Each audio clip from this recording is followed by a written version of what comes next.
Hello everyone, my name is Saklen Mullah and today is 7th of December and I am here to talk about the constructors in the Java.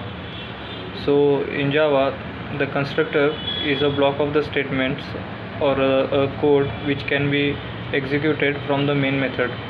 We can say that the constructor are and the methods are the same but with some minor differences. That is, the constructor cannot have the return type, but the main can have the main or the method can have the return type, and the constructor cannot be an abstract or a static or final or a synchronized.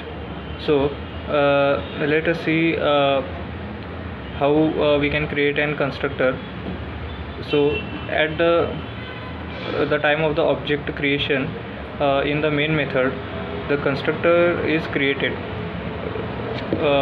which means when we use the new keyword in our main method at the time of the object creation, and we following this new method, we write the class name and the parenthesis bracket, and this actually the class name and this parenthesis bracket is nothing but a constructor. That means at the time of object creation itself, and a constructor is called. So the constructor called at the time of the object creation is called as default constructor unless and until the user himself does not use this constructor inside our code. That means which it is actually written inside our code, then it is not actually a default constructor. So the role of the default constructor is to initialize the values to our instance variables that are declared within our class. So speaking about the types of the constructors, the first one is a default constructor, then the constructor with no arguments, and then the constructor with parameters and arguments. As I said, the default constructor in Java is created by itself.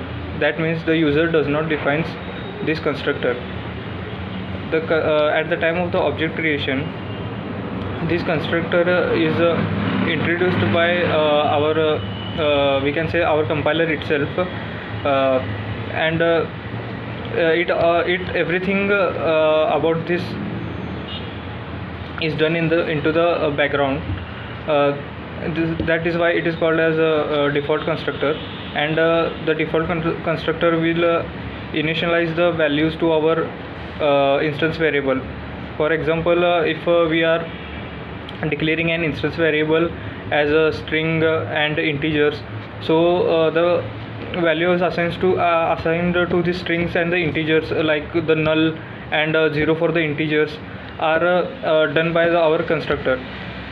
The next one is an constructor with no arguments. That means this constructor is actually an user defined type. So when we write a constructor in our code, that means this is an user defined type.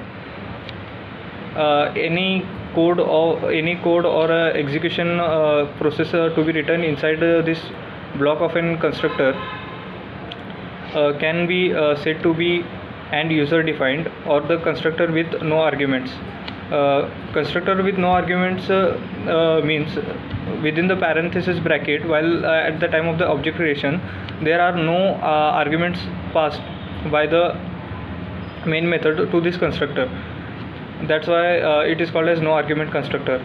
Now moving to the next constructor, it is called as constructor with parameters. So in the main method, when we are creating an object or initializing an object, after the new keyword, when we write the name of our class and the parenthesis bracket, and inside those parenthesis bracket we write some arguments that are needed to be passed to the constructor.